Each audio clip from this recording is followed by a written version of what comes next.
Hola a todos, soy la profesora de Biología Yesenia Salazar y les vengo a presentar el tema número 4 que trata sobre la fotosíntesis y respiración celular. Durante los primeros 2000 millones de años de vida en la Tierra, la atmósfera estaba formada por hidrógeno molecular, amoníaco y agua. En este periodo, el planeta estaba poblado por organismos anaerobios, que son organismos que capturan y utilizan la energía mediante metabolismos independientes del oxígeno, como es en el caso de la glucólisis y la fermentación. De 400 a 700 años después, aparecieron las cianobacterias, una nueva clase de organismos que realizaba un nuevo tipo de proceso denominado fotosíntesis, en el que se dividían las moléculas de agua y se liberaba oxígeno molecular. En algún punto después de la aparición de las cianobacterias, la atmósfera de la Tierra empezó a acumular cantidades significativas de oxígeno, lo que estableció la base para un cambio en los tipos de organismos que habitarían el planeta. La fotosíntesis es un proceso mediante el cual las plantas verdes, las algas y algunas bacterias transforman el dióxido de carbono y agua en glucosa y oxígeno. Este proceso se efectúa en los cloroplastos y se inicia de la siguiente manera. El dióxido de carbono penetra en el interior de la hoja por los poros que se encuentran en la superficie. A estos poros se les denomina estomas. El dióxido de carbono se difunde a través de las paredes celulares hasta llegar a los cloroplastos, el cual contienen la clorofila. En estas estructuras se llevan a cabo una serie de reacciones químicas que culminan con la síntesis de la glucosa. Por lo tanto, para el proceso de la fotosíntesis es necesaria la presencia de la luz, del dióxido de carbono y agua. Entonces, para el estudio de la fotosíntesis se considera dos fases: la fase lumínica o reacción fotoquímica y la fase oscura o reacción termoquímica.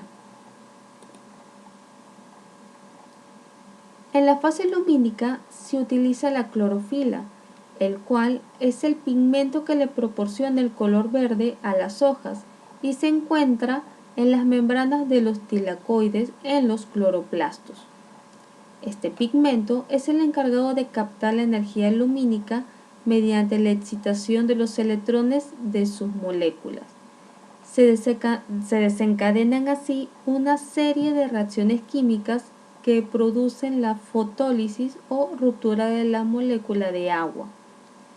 Los componentes de esta se separan, el oxígeno es liberado a la atmósfera y los átomos de hidrógeno son captados por moléculas orgánicas encargadas de transportar los elementos químicos, como es el NADP, fosfato nucleótido de nicotinamida adenina, y se forman luego el NADPH2,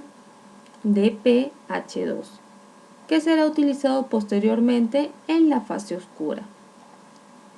También parte de la energía absorbida por la clorofila es aprovechada por la formación de enlaces de alta energía a partir del ADP, adenosín difosfato, y fosfatos inorgánicos, dando lugar a la formación de ATP, adenosín trifosfato. A este proceso se le conoce como fotofosforilación.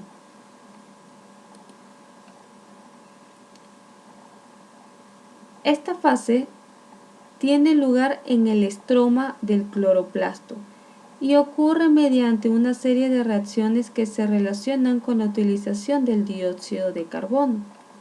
Básicamente, el hidrógeno captado por los receptores de NADPH2 y la energía producida en la fase luminosa en forma de ATP son utilizados en una serie de reacciones químicas que se inician con el dióxido de carbono y dan lugar a la síntesis de azúcares. El conjunto de estos procesos recibe el nombre de ciclo de Calvin. En el mismo, el producto final lo constituye la glucosa, que es transformada posteriormente en otros azúcares más complejos como la sacarosa y el almidón, que constituyen los alimentos de reserva de los vegetales.